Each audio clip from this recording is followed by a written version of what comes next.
നമസ്കാരം, മറ്റൊരു വീഡിയോയിലേക്ക് സ്വാഗതം.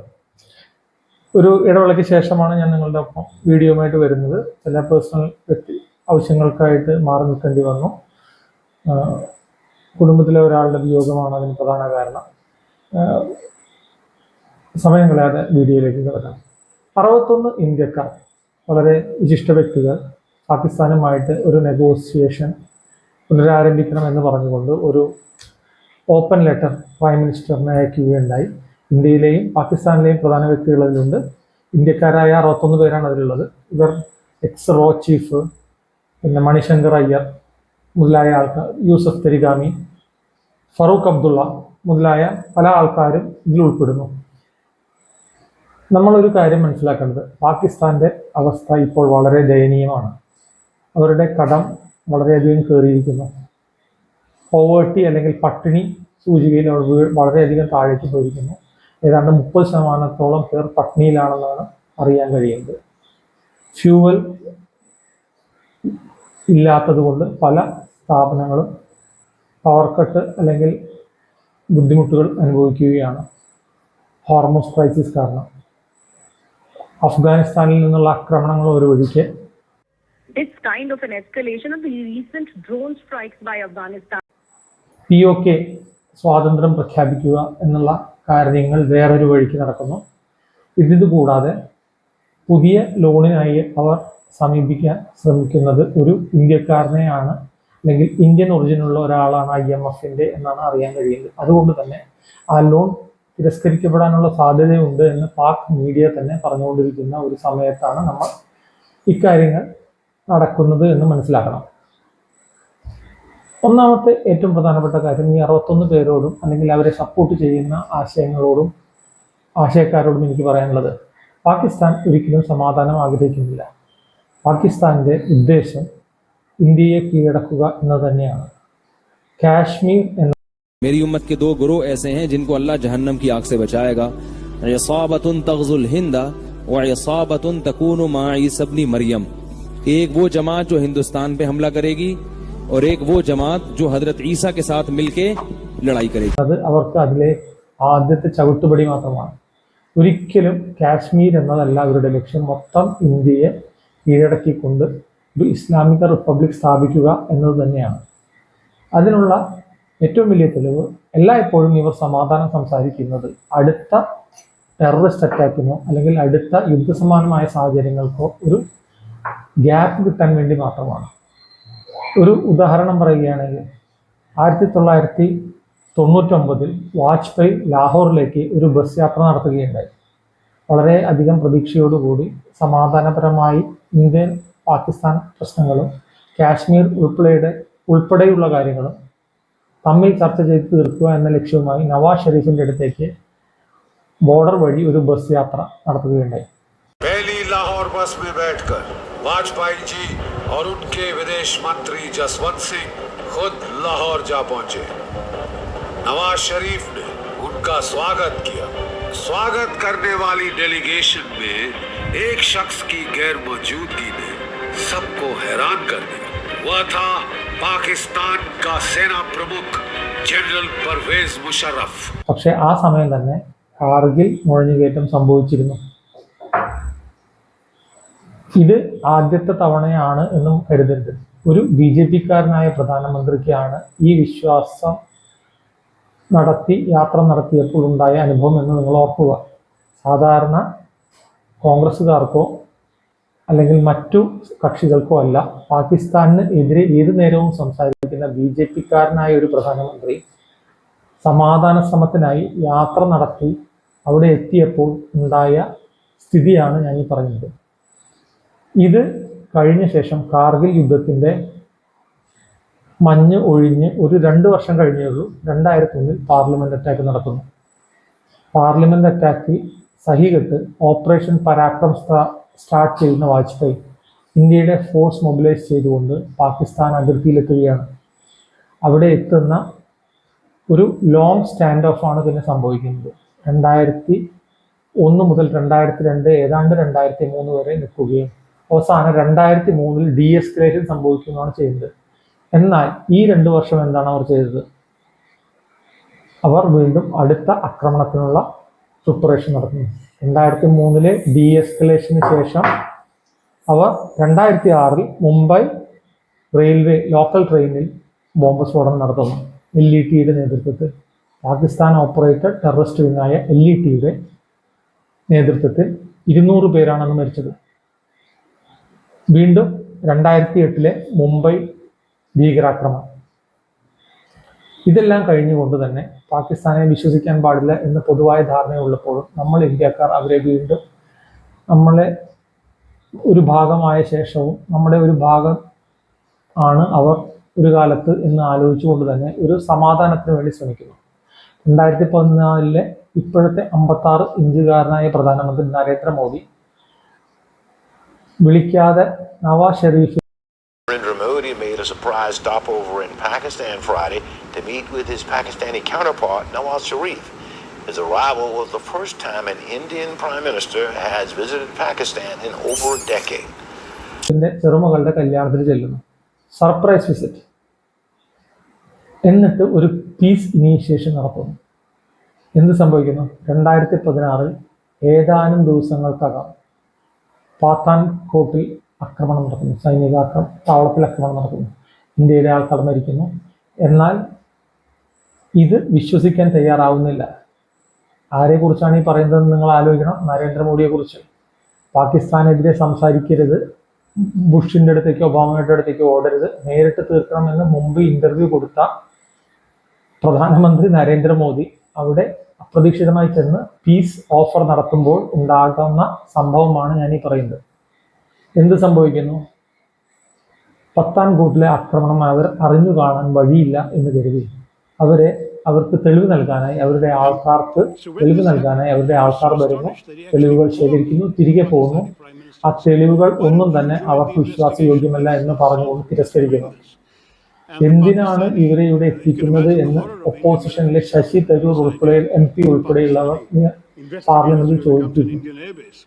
അവരെ വിശ്വസിക്കാം, എങ്ങനെയെങ്കിലും ഈ തീവ്രവാദി ആക്രമണത്തിന് ഒരു അറുതി വരട്ടെ എന്നാണ് അന്ന് നൽകിയ ഉത്തരം.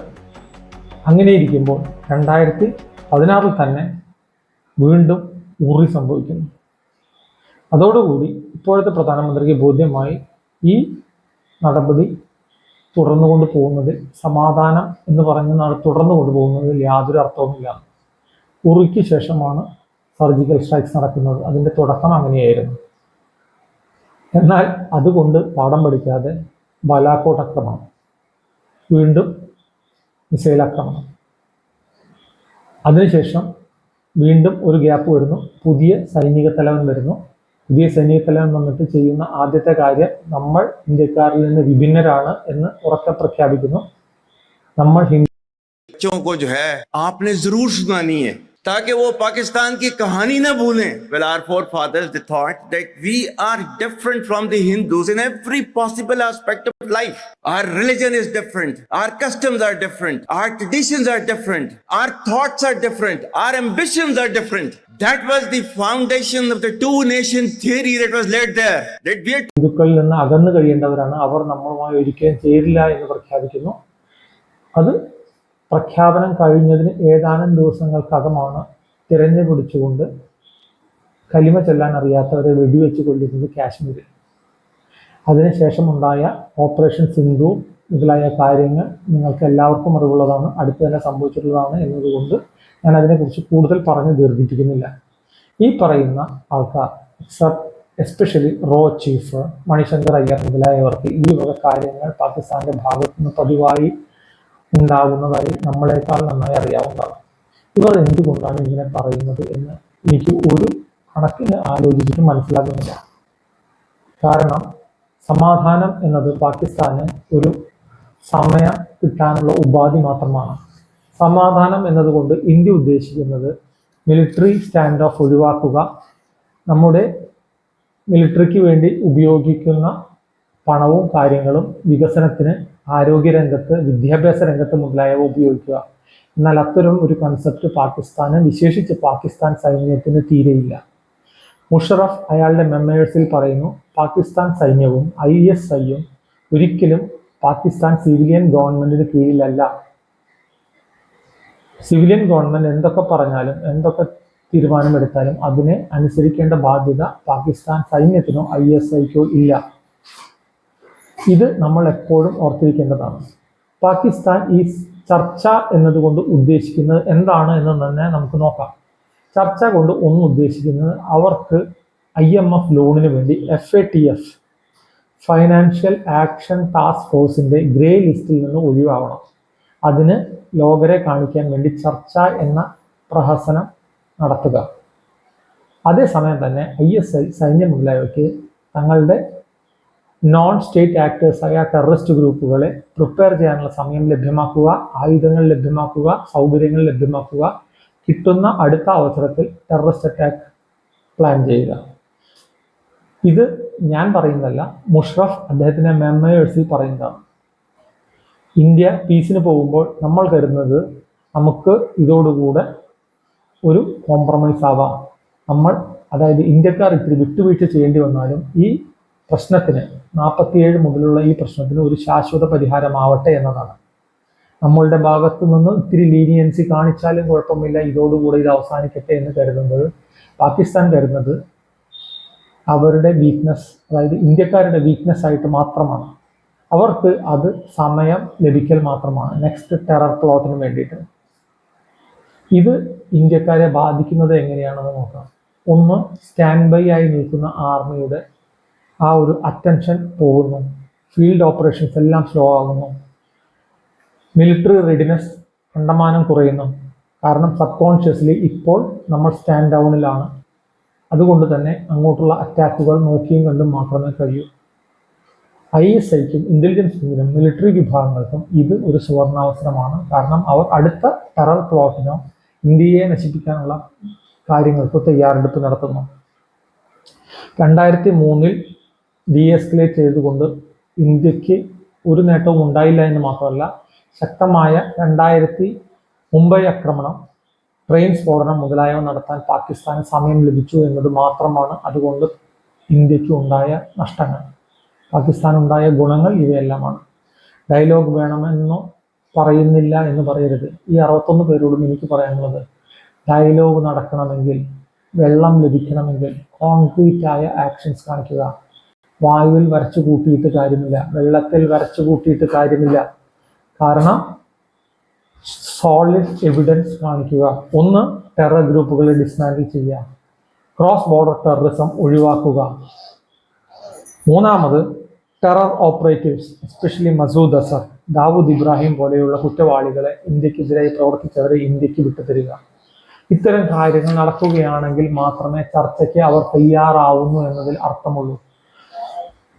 എന്നാൽ ഇതല്ലാതെ വിസ റെസ്ട്രിക്ഷൻ ഇളവ് ചെയ്യൽ, ട്രേഡ് പുനരാരംഭിക്കൽ, ക്രോസ് ബോർഡർ മൊബിലൈസേഷൻ മുതലായവ ചെയ്താൽ പാകിസ്ഥാന്റെ ഇപ്പോഴത്തെ ശ്വാസം മുട്ടുന്ന പരിതസ്ഥിതിയിൽ നിന്ന് അവർക്ക് ഒരു കരകയറൽ ലഭിക്കും. അങ്ങനെ ലഭിക്കുന്ന സമയം അവർ ഇന്ത്യക്കെതിരെ അടുത്ത ആക്രമണത്തിന് വേണ്ടി തയ്യാറാവും. അതുകൊണ്ട് എൻ്റെ അഭിപ്രായം ഇതാണ്. This is my take on this. Negotiation പാകിസ്ഥാനുമായി നടത്തുന്നത് ഒരു ഫാൾസാണ്. അത് നെക്സ്റ്റ് അറ്റാക്കിന് അവർക്ക് പ്രിപ്പയർ ചെയ്യാൻ സമയം കൊടുക്കൽ മാത്രമാണ്.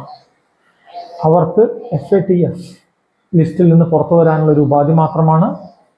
ബോർഡർ ട്രേഡിലൂടെ അവർക്ക് ഭക്ഷണവും ജലവും ലഭിക്കാനുള്ള ഒരു അവസരമായി മാത്രം കണ്ടുകൊണ്ട് അവർ ഇന്ത്യക്കെതിരെ യാതൊരു വിട്ടുവീഴ്ചയും ഇല്ലാതെ അടുത്ത ടെററിസ്റ്റ് പ്ലോട്ട് ഓർഗനൈസ് ചെയ്യുമെന്നത് തന്നെ. എന്തുകൊണ്ടാണ് നമ്മൾ ഇപ്പോൾ ഇന്ത്യക്കുണ്ടായ മിലിറ്ററി അഡ്വാൻറ്റേജ് മുതലാക്കണമെന്ന് പറയുന്നത്? പാകിസ്ഥാൻ എല്ലാം കൊണ്ടും തകർന്നിരിക്കുകയാണ്. വേൾഡിന് മുന്നിൽ ഒരു തീവ്രവാദ രാഷ്ട്രമായി അവർ diplomatically in the eyes of the US anyway. But wait. Yeah, but you know that doesn't feed the Pakistani people. Pakistan is a state that is teetering on the brink of failure. All right? Okay, it has been for some time. It hasn't quite fallen over, for which we all should be grateful. But the diplomatic success doesn't change that fundamental reality. Osama bin Laden അബോട്ടാബാദിൽ നിന്ന് പിടിക്കപ്പെട്ടപ്പോൾ തന്നെ തീരുമാനമായി. ഇപ്പോഴത്തെ American നയം Donald ട്രംപിൻ്റെ personal interest കൊണ്ട് നടക്കുന്നതാണ്. അത് ഒരു ലോങ് സ്റ്റാൻഡിംഗ് അല്ല. അമേരിക്കയ്ക്ക് അഫ്ഗാനിസ്ഥാനിൽ ഇനി താല്പര്യമില്ലാത്തടത്തോളം കാലം പാകിസ്ഥാനിന് അമേരിക്കയുടെ ഇടയിൽ വലിയ സ്ഥാനമുണ്ടാവില്ല. ചൈനയുടെ സീപെക് കോറിഡോർ നടക്കാത്തോടത്തോളം, ബലൂച്ച് ഇൻസർജൻസി അല്ലെങ്കിൽ ബലൂച്ച് സ്വാതന്ത്ര്യ പോരാട്ടം കാരണം നടക്കാത്തോടത്തോളം കാലം ചൈനയ്ക്കും പാകിസ്ഥാനും താല്പര്യമുണ്ടാവാൻ സാധ്യതയില്ല. ഈ അവസരം മുതലാക്കി പറ്റുമെങ്കിൽ ഇപ്പോഴത്തെ സ്വാതന്ത്ര്യം പ്രഖ്യാപിച്ച പാക് ഒക്യുപ്പൈഡ് കാശ്മീരിലെ ആൾക്കാർക്ക് നമ്മൾ സഹായം എത്തിക്കുക, കഴിയുമെങ്കിൽ ഈ അവസരം മുതലാക്കിക്കൊണ്ട് പാകിസ്ഥാനെ കൂടുതൽ ദുർബലപ്പെടുത്തുക എന്നതാണ് ചെയ്യേണ്ടത്. രാഷ്ട്രീയത്തിൽ അപ്പുറത്തെ ആൾ വീക്കായിരിക്കുമ്പോൾ നമ്മൾ സ്കോർ ചെയ്യുക എന്നത് മാത്രമാണ് അമേരിക്ക, ചൈന മുതലായുള്ള വൻ ശക്തികൾ ചെയ്യാറ്. അങ്ങനെ ചെയ്യാൻ തയ്യാറാവാത്തോടത്തോളം കാലം ഇന്ത്യ ഒരു വൻ ശക്തി ആവുകയില്ല എന്ന് തന്നെ മനസ്സിലാക്കിക്കൊണ്ട് നമ്മൾ ഇവിടെ പ്രവർത്തിക്കുക. ഇത്രയും പറഞ്ഞുകൊണ്ട് ഞാൻ എൻ്റെ വാക്കുകൾ നിർത്തുന്നു. ഒരു ചെറിയ ഇടവേളയ്ക്ക് ശേഷമാണ് ഞാൻ നിങ്ങൾക്ക് മുന്നിൽ വരുന്നത്. സബ്സ്ക്രൈബ് ചെയ്തിട്ടില്ലെങ്കിൽ ദയവായി സബ്സ്ക്രൈബ് ചെയ്യുക, കമൻറ്റുകൾ അറിയിക്കുക, വിയോജിപ്പുണ്ടെങ്കിൽ അറിയിക്കുക. എന്നെക്കൊണ്ട് കഴിയാവുന്ന പോലെ ഇതിന് ഉത്തരം നൽകുന്നതാണ്.